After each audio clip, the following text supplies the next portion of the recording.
Hello दोस्तों, welcome to my YouTube channel aviation tech. आज की वीडियो में हम बात करेंगे दो टॉपिक के बारे में।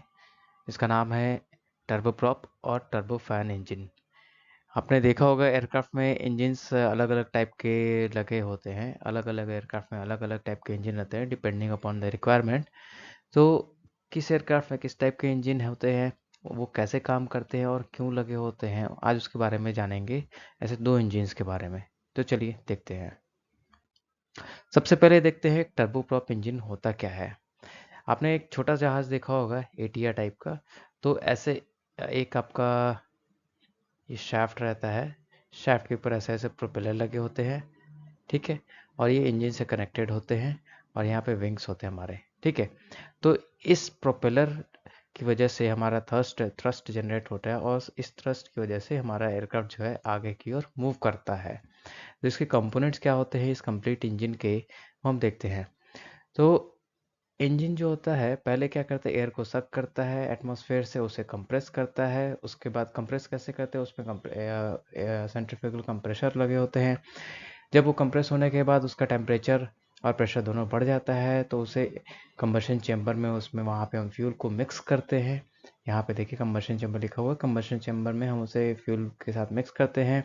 देखा होगा अपने, जैसे ही कंप्रेस करते हैं तो टेम्परेचर प्रेशर हाई होता है। तो जैसे ही फ्यूल इंजेक्ट करेंगे तो वो बर्न हो जाएगा फ्यूल, और एयर और टेम्परेचर, एयर का जो टेम्परेचर और प्रेशर और भी ज़्यादा हो जाएगा। और उस हाई प्रेशर और टेम्परेचर में एयर को जब हम टरबाइन से पास कराते हैं तो उसकी एनर्जी, यानी कंबस्टन एयर की जो टेम्परेचर और प्रेशर में जो एनर्जी जो है वो जो है टरबाइन एब्सॉर्ब करेगी। उससे पावर जनरेट होगा और वो पावर ही हम ये लोग यूज़ करेंगे इस प्रोपेलर को घुमाने में। और ये प्रोपेलर घूमेगा और ये थ्रस्ट जनरेट करेगा, जिसकी वजह से ये एयरक्राफ्ट ऊपर की ओर या आगे की ओर फॉरवर्ड मूव करेगा, ठीक है। तो ये यहाँ हम देखते हैं इस डायग्राम से ये क्या होता है। सबसे पहले ये देखिए, ये क्या है, ये प्रोपेलर इसे कहते हैं, ठीक। एटिया टाइप के एयरक्राफ्ट में होता है ये। तो जैसे ही एयर यहाँ से आता है इसके थ्रू पास करता है, ठीक है। और ये यहाँ पे ये कंप्रेसर आपने देखा, सेंट्रीफ्यूगल कंप्रेसर लगा हुआ है, यहाँ से ये पास करता है कंप्रेसर के थ्रू। यहाँ से कब जब पास करता है तो इसका जो टेम्परेचर और प्रेशर जो है वो दोनों बढ़ जाता है।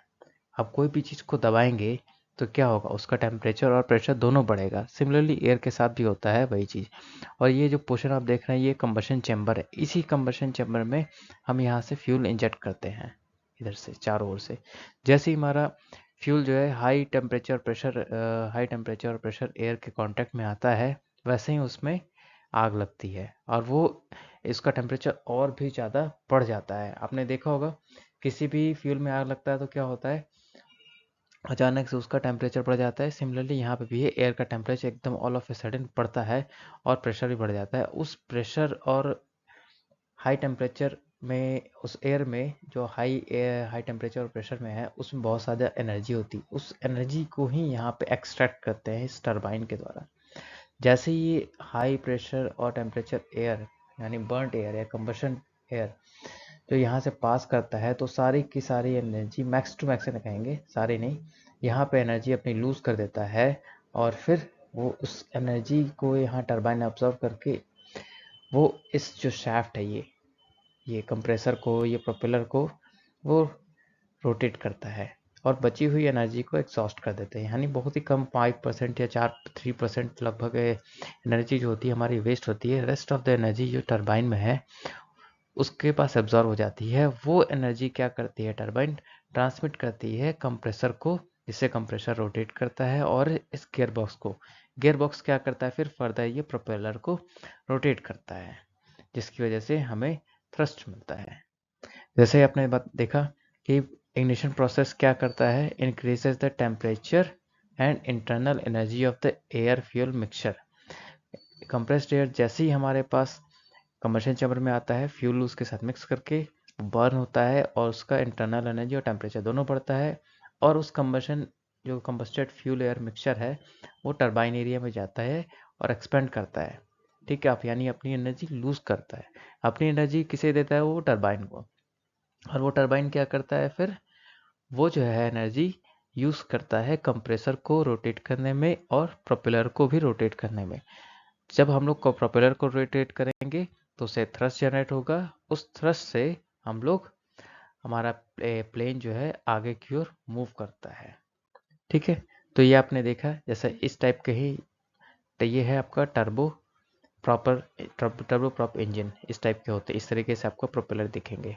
ठीक है, नेक्स्ट आता है टर्बो फैन इंजन। बड़े बड़े एयरक्राफ्ट जैसे होते हैं एयरबस, उसमें इस टाइप के आपने इंजन देखे होंगे, यही हमारा टर्बो फैन इंजन है। डिफरेंस क्या है इसमें, ये देखिए, ये जो आपका जो ब्लेड है यहाँ पे, यानी ये जो फैन है, इसके ऊपर ये कवरिंग लगाई गई है। ठीक है, इसे कॉलिंग करना है, इंजन कॉलिंग।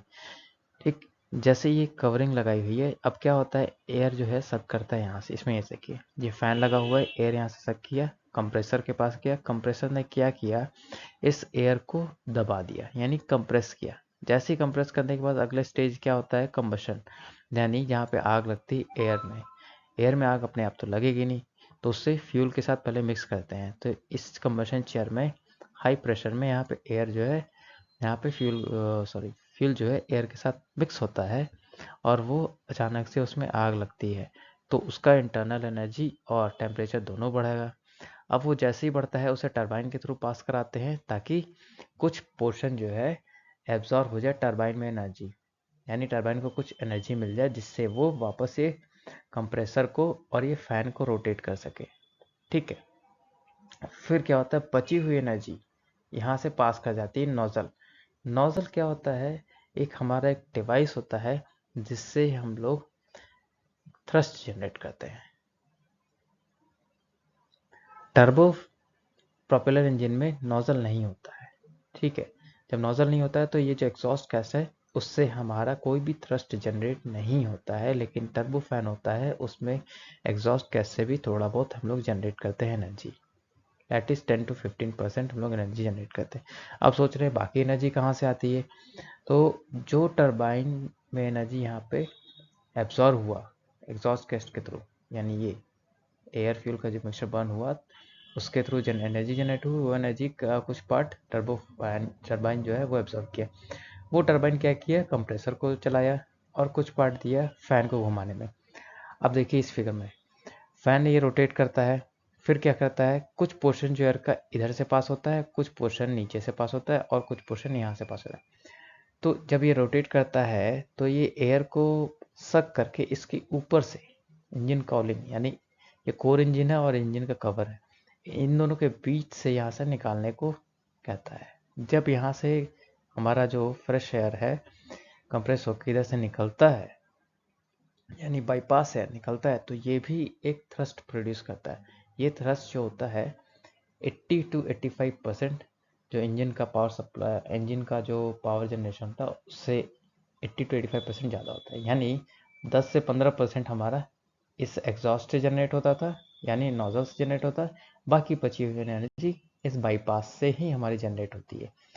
तो ये देखा आपने, इस टाइप के हमारे टर्बो फैन जो होते हैं वो काम करते हैं, टर्बो फैन इंजन काम करते हैं। ये कुछ नोट्स हैं जो आप पढ़ेंगे तो आपको समझ में आ जाएगा कि क्या क्या स्टेजेस होते हैं हमारे टर्बो फैन इंजन में।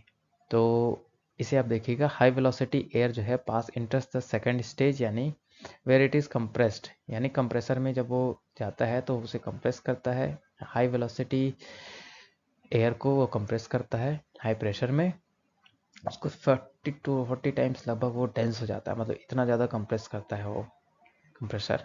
ठीक है, उसके बाद वो कंबशन चैम्बर में जाता है, फिर उस नोजल के थ्रू से निकाल देते हैं। नोजल के थ्रू जब निकालते हैं तो थ्रस्ट फोर्स जनरेट करता है, उस थ्रस्ट फोर्स की वजह से हमारा एयरक्राफ्ट आगे की ओर मूव करता है। लेकिन एक और चीज़ यहाँ पे नोट करिएगा कि when air enters the engine through large inlet fan, ठीक है, all of it doesn't go to the engine core. जब हमारा जो इनलेट फैन होता है ये, और ये हमारा इंजन का कोर पोर्शन है, ठीक है, और ये इंजन का कवर है, तो सारा का सारा एयर जो है इंजन में नहीं जाता है, कुछ पोर्शन यहाँ से चला जाता है जिसको बाईपास एयर कहते हैं।